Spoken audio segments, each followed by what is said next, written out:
जय श्री राम। राम समाधि आश्रम संत थानेदार चैनल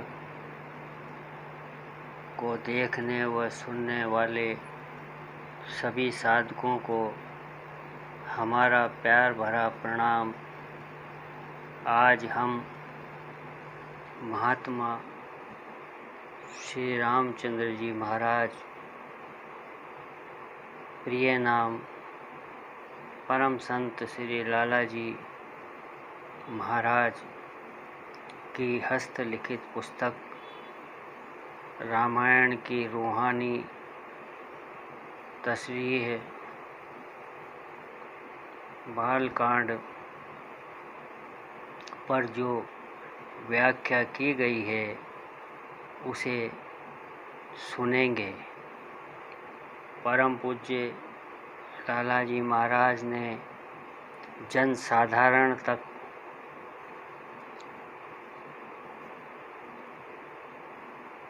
इस कृति को पहुंचाया व भटकते हुए मानस मन को एक नई व सरल विधि द्वारा ईश्वर प्राप्ति का रास्ता दिखाया।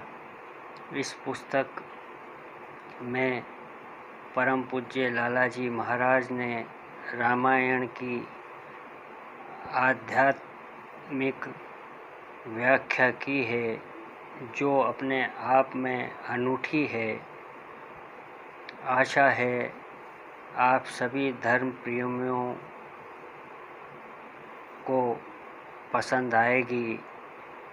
महात्मा श्री रामचंद्र जी महाराज प्रिय नाम परम पूज्य श्री लाला जी महाराज की ये पावन कृति उन्हीं के कर कमलों में सविनय समर्पित है।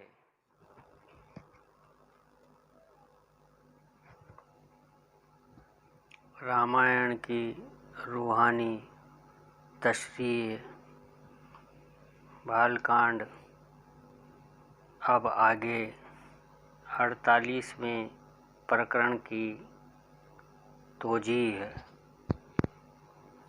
अहिल्या संस्कृत मादा अहि यानी सांप और ल्या यानी विलास करने वाली से बना है। यह भी एक स्थूल प्रकार की रूप वाली वृत्ति होती है जो नीचे के स्थान में दबी पड़ी रहती है। जब मन तप करने पर आता है तब उसके ताल्लुक से यह जाग उठती है और सुषुप्ना नाड़ी की राह से तीसरे तिल या शिव नेत्र के मुकाम पर जाकर कमल की तरह अपने मुंह को खोल देती है। उसका नाम योग की इस्लाह में कुंडलिनी है क्योंकि यह कुंडली मारे हुए पड़ी रहती है। यह तामसी है और सात्विक धर्म में दुर्गा का रूप समझकर पूजी जाती है। चूँकि यह बेहिस होती है, मन की तवज्जो की धार से इसको बेदार किया जाता है।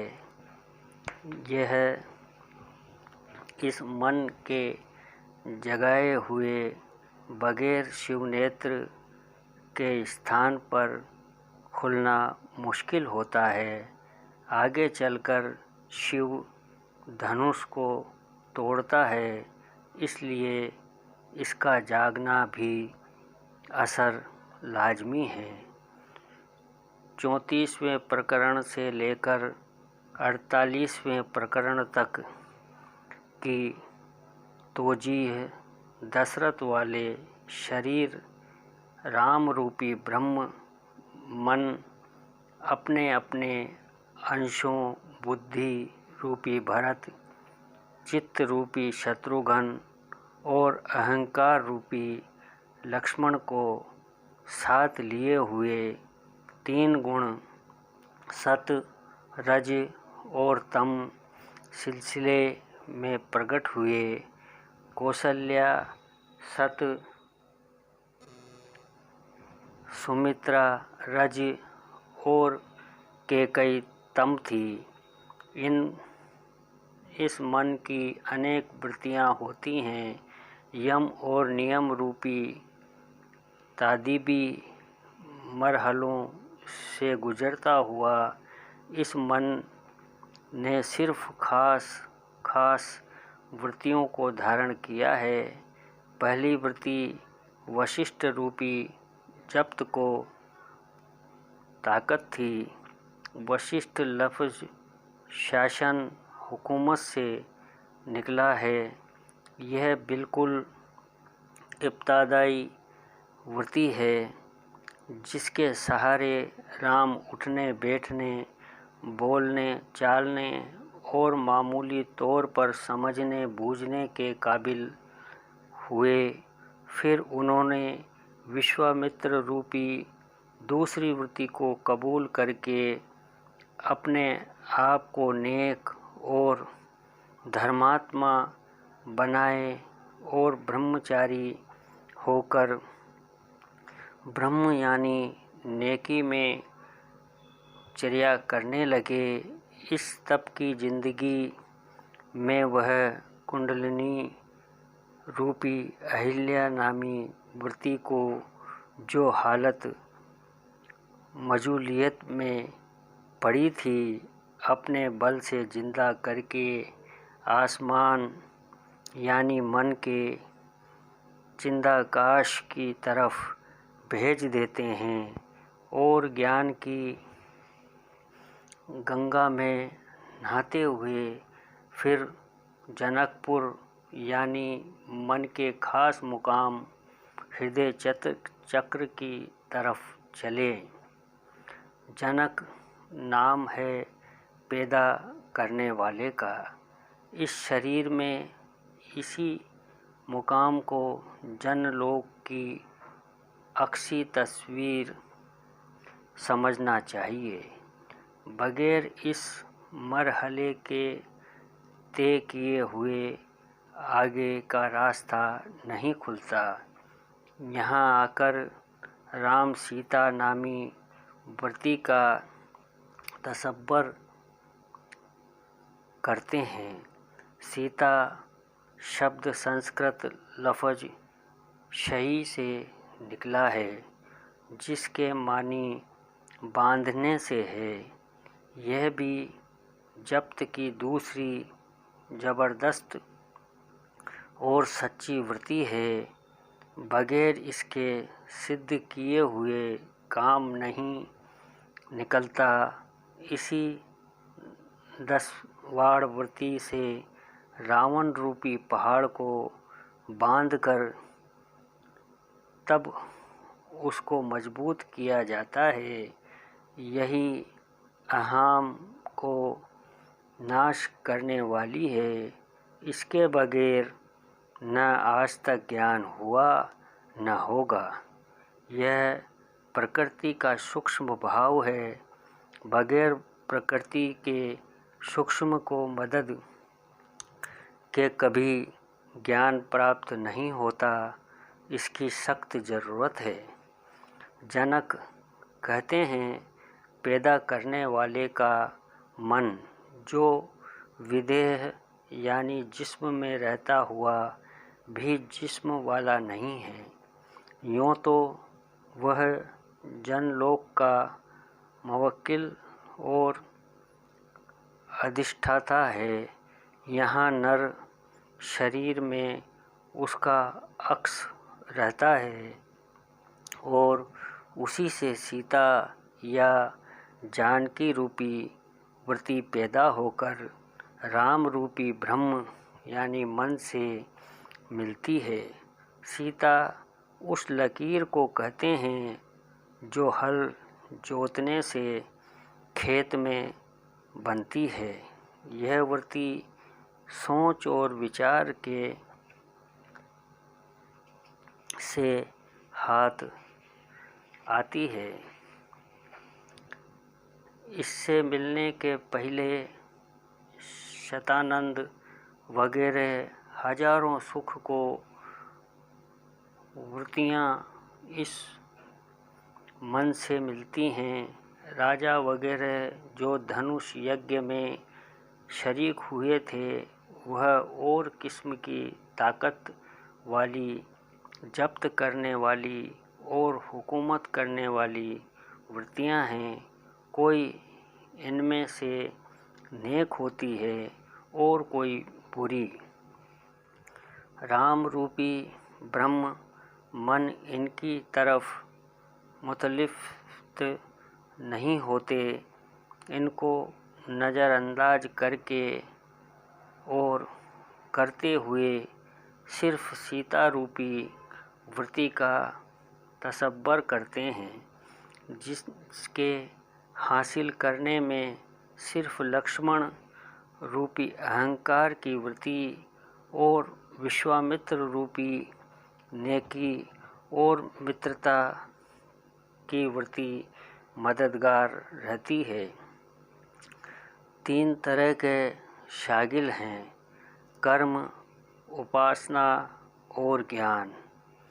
यह सलीसी मदारिज है। विज्ञान चौथा मरहला है। बोध मंजिलें मकसूद हैं जो अभी आगे आएगा। वशिष्ठ वृत्ति कर्म की मददगार, विश्वामित्र वृत्ति उपासना की मददगार है और यह मदद करके जनक रूपी हृदय चक्र में ले जाकर सीता रूपी बांधने वाली तप, स्वर और ध्यान की वृत्ति को प्राप्त करती है।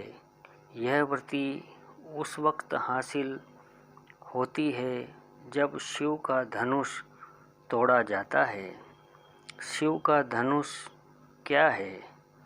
यह शरीर में तीसरे तिल यानी रुद्र की आँख का मुकाम है।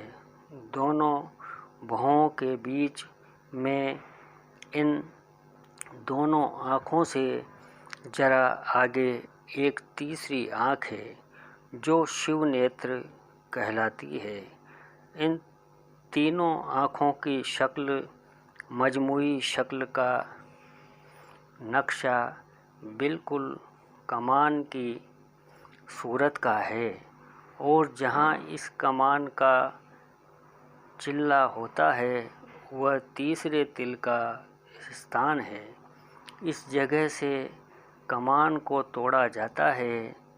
रूह, मन, मस्तिष्क, कमर कर दिया इफलाक।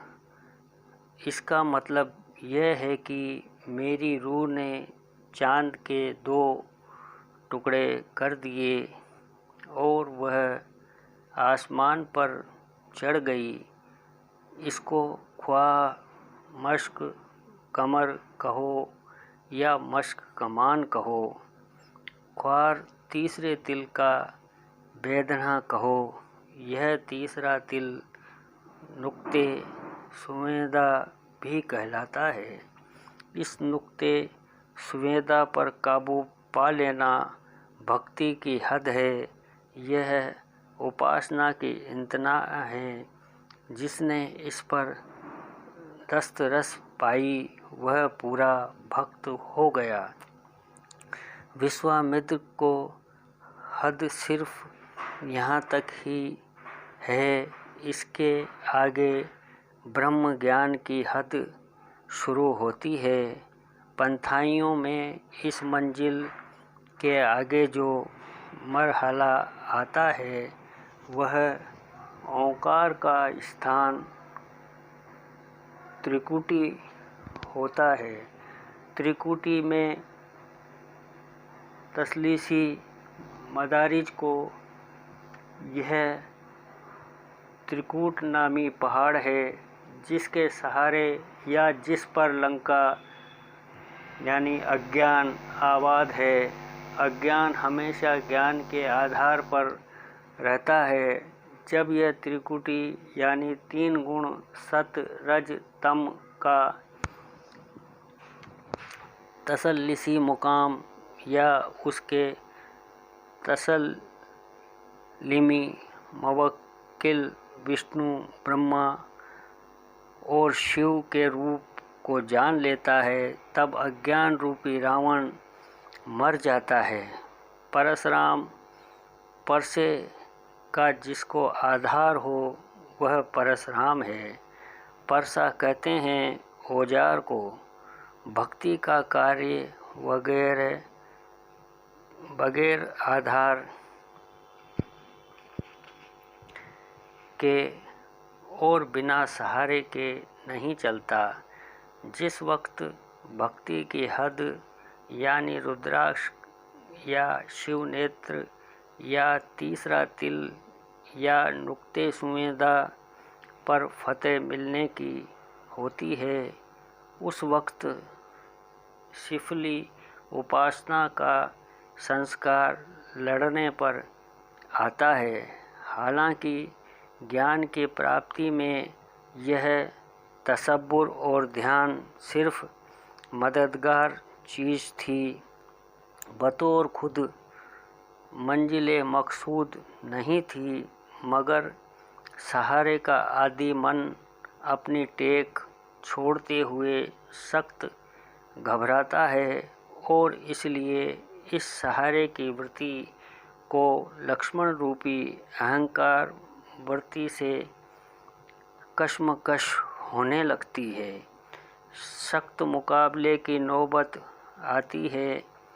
आखिर राम रूपी ब्रह्म मन जब उसको समझा बुझाकर और अपना रूप दिखाकर ठंडा कर देता है, तब वह अलग अलग हो जाती है और फिर यहाँ से ज्ञान के मरहला की शुरुआत होती है। असली भक्ति और ज्ञान में भेद नहीं है, भेद शिफली भक्ति और ज्ञान में है।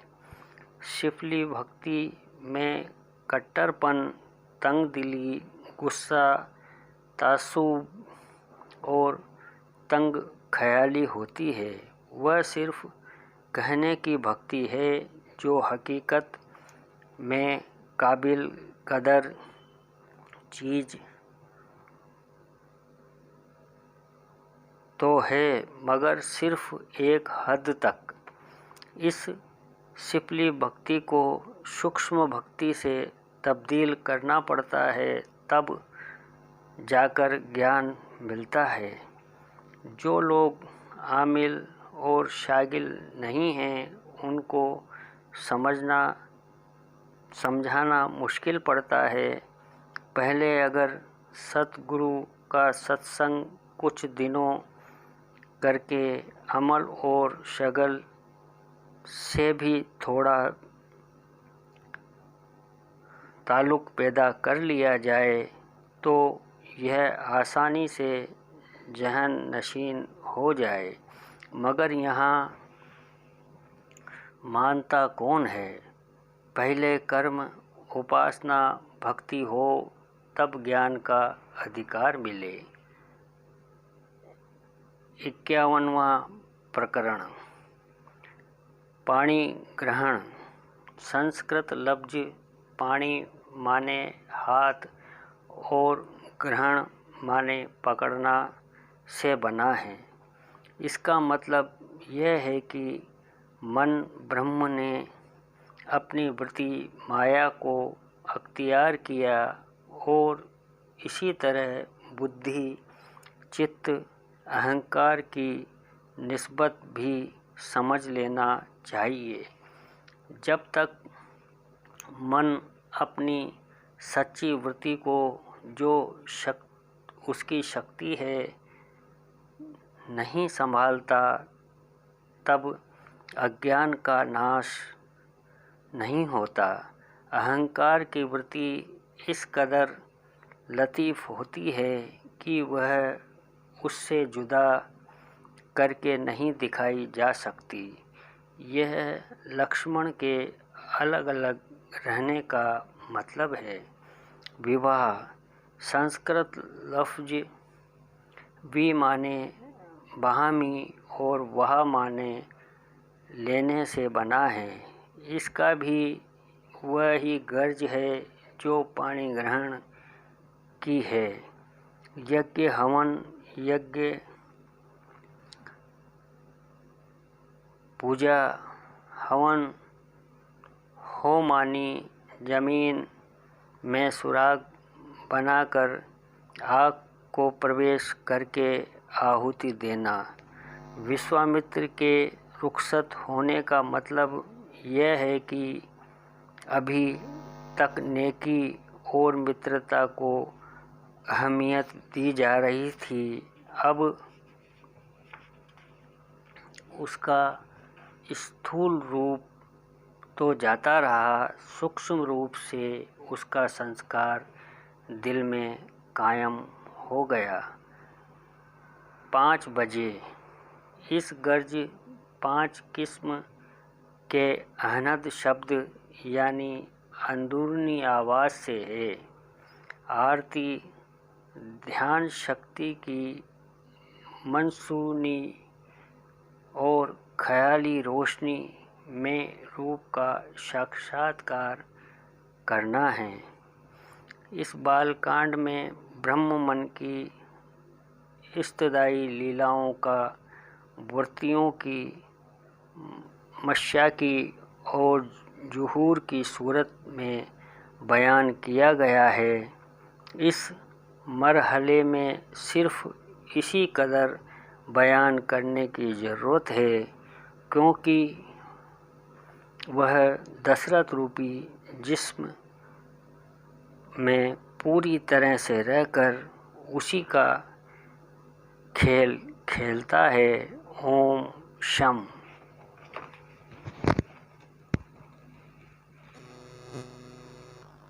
अगर बोलने में या किसी भी चीज़ में कोई कमी रह गई हो तो हम आपके श्री चरणों में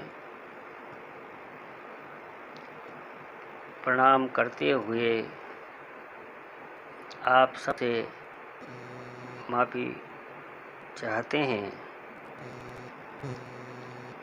अगर आप सबको ये प्रयास अच्छा लगा हो तो हमारे चैनल राम समाधि आश्रम संत थानेदार को लाइक व सब्सक्राइब करने का कष्ट करें।